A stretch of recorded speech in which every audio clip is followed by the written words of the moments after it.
Film the new world नामक स्थान पर शुरू होती है, जहां शिकारियों का एक जहाज रेगिस्तान की रेत पर तैर रहा था।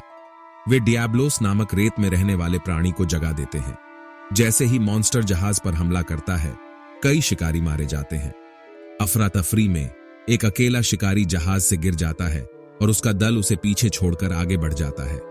अब सीन कट करके हमारी दुनिया का दिखाया जाता है, जहां कैप्टन आर्टेमिस के नेतृत्व में सैनिकों की एक टीम एक मिशन के लिए रेगिस्तान में इकट्ठा होती है। आर्टेमिस अपने टीम के साथ एक ऐसी साइट से गुजरती है जहां कई प्राचीन मार्कर लगे हुए थे। तभी वे देखते हैं कि अचानक से एक तूफान तेजी से उनकी ओर ही आने लगता है। जल्द ही वे तूफान के चपेट में आ जाते हैं और तूफान मार्कर को भी एक्टिवेट कर देता है।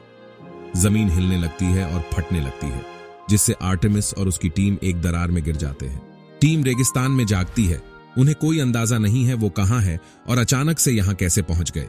इनके कोई भी इंस्ट्रूमेंट काम नहीं कर रहे थे।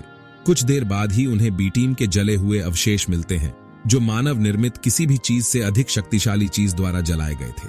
आर्टेमिस का मिशन इसी बी टीम को ढूंढने और रेस्क्यू करने का था। वो अपनी टीम के साथ गाड़ी में बैठकर सामने पहाड़ की ओर बढ़ने लगती है। रास्ते में उन्हें एक विशाल डायनासोर का कंकाल मिलता है, पर तभी दूर से एक शिकारी उन्हें देख लेता है और चौक से ढके तीर से उन्हें आगाह करने का प्रयास करता है। लेकिन ये लोग इसे हमला समझ लेते हैं और उस पर गोली चला देते हैं। जल्द ही डियाब्लोस रेत के नीचे से टीम की ओर अपना रास्ता बनाना शुरू कर देता है। उसको अपने पीछे आते देख वे उस पर गोली चलाते हैं, पर डियाब्लोस बाहर निकलता है और उन पर झपटता है, जिसमें उनका एक साथी मारा जाता है। पर मारने से पहले वो बहुत सारे ग्रेनेड मॉन्स्टर के मुंह में डाल देता है, पर मॉन्स्टर को कुछ भी नहीं होता है। जैसे तैसे करके ये लोग एक गुफा में जाने में कामयाब हो जाते हैं। जब टीम रात में सुरक्षित प्रतीत होती है, तभी गुफा में रहने वाले अन्य मकड़ी राक्षस उन पर हमला कर देते हैं। आर्टेमिस बेहोश हो जाती है। एक एक करके वो मकड़ी सभी को मार डालती है। आर्टेमिस मकड़ियों द्वारा बनाए गए वेब पॉड में जागती है। वह अपने दूसरे साथी को मृत पाती है और बाहर निकलने की कोशिश करती है। बाहर निकलते वक्त उसे अपना एक साथी मिलता है जो बहुत दर्द में था। वो देखता है कि उसकी त्वचा पर अंडों का एक गुच्छा बन गया है। जैसे ही वे अंडों से निकलना शुरू करते हैं, एक बहुत बड़ी मकड़ी वहां आ जाती है। आर्टेमिस मुश्किल से उस गुफा से बाहर निकल पाती है। वो देखती है कि मकड़ी धूप में निकलने से डर रहे थे। इसके बाद आर्टेमिस को हंटर ने ढूंढ लिया था। ये वही है जिसने इन्हें आगाह किया था, पर दोनों एक दूसरे को खतरा मानते हैं और लड़ने लगते हैं। उनके लड़ने के बाद शिकारी आर्टेमिस को बंदी बना लेता है और मकड़ी से बचने के लिए उसे अपनी गुफा में वापस लाता है। आर्टेमिस अंततः खुद को मुक्त कर लेती है और हंटर से लड़ने लगती है, और इस बार वो उसे बांध देती है। वह पानी को लात मारकर उससे दूर कर देता है। वो जवाबी कार्रवाई में दो छोटी आकृतियों पर कुछ फेंक देती है, जिनसे वह जुड़ा हुआ दिखाई देता है। फिर दोनों के बीच लड़ाई शुरू हो जाती है और हंटर मकड़ी की गुफा में गिर जाता है, पर आर्टेमिस उसे बचा लेती है। अंततः दोनों एक दूसरे पर विश्वास करने लगते हैं।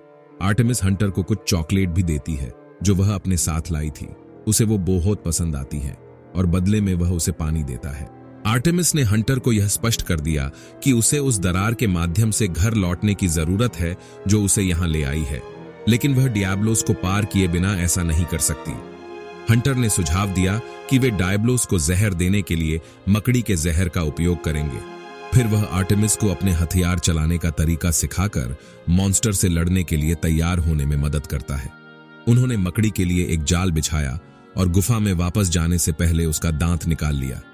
वहां आर्टेमिस हंटर को अपनी कुछ भाषा सिखाती है, जबकि उसे पता चलता है कि उसके पास मौजूद दो आकृतियां उसकी पत्नी और बच्चे का प्रतिनिधित्व करती हैं, जिन्हें उसने कुछ समय पहले खो दिया था। अगले दिन आर्टेमिस और हंटर डायब्लोस के खिलाफ अपना रुख अपनाने के लिए निकलते हैं। वे उसे चालाकी से जहाज की ओर ले जाते हैं और उस पर मकड़ी विष से युक्त तीर चलाते हैं। आर्टेमिस डायब्लोस पर जितना संभव हो उतना फायर करती है, जबकि हंटर अपनी तलवार राक्षस के सिर में घुसाने की कोशिश करता है।